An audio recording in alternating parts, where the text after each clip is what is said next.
Il y a eu un moment donné dans ma vie où je m'entendais plus du tout. Et un jour, j'ai réalisé que je vivais en pilote automatique, du réveil au coucher. Moi, c'est Sandra et je vous souhaite la bienvenue dans le journal d'une femme qui se construit. Dans la vie de tous les jours, je faisais comme tout le monde. Métro, boulot, dodo, les mêmes journées encore et encore. Comme un mécanisme. Comme si j'étais programmée, mais au fond, il y avait un vide. Et pas que dans le quotidien, aussi dans mes relations. Des liens proches, des liens du sang, où je me sentais vraiment plus respectée depuis longtemps.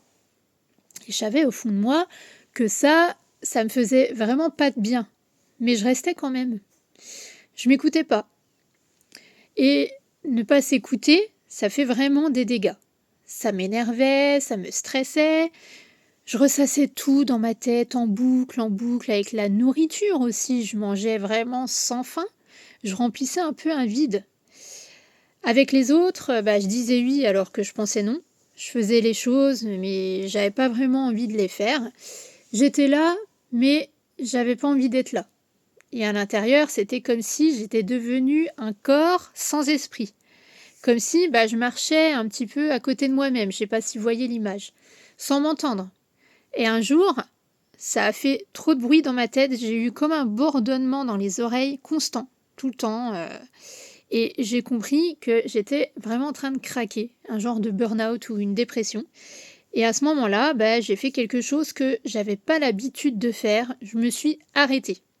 Pendant presque 3 mois, je suis restée seule, dans le silence, pour me reconnecter à moi. J'ai repris le contrôle de ma maison, de mes finances, de mes relations. J'ai regardé qui restait aussi, quand j'étais au plus bas. Et j'ai commencé à m'écouter. Aujourd'hui, quand mon corps il me dit repos, je m'arrête. Quand ma tête elle me dit stop, j'écoute.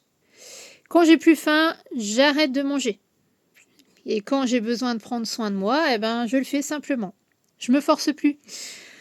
Je me force plus à sortir. Je me force plus à voir les gens, à rester là où je me sens pas bien. Même quand comme quand il y a des liens du sang, je peux les couper sans culpabiliser. Parce que s'écouter, c'est se respecter.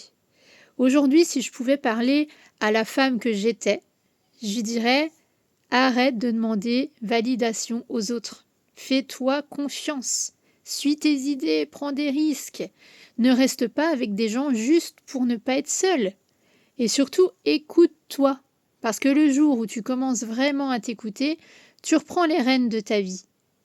Si tu te reconnais dans ce que je viens de dire, sache que tu n'es pas seul et peut-être que ton premier pas, c'est juste de t'écouter. Voilà. On se retrouve bientôt dans le prochain épisode. Merci de m'avoir écouté.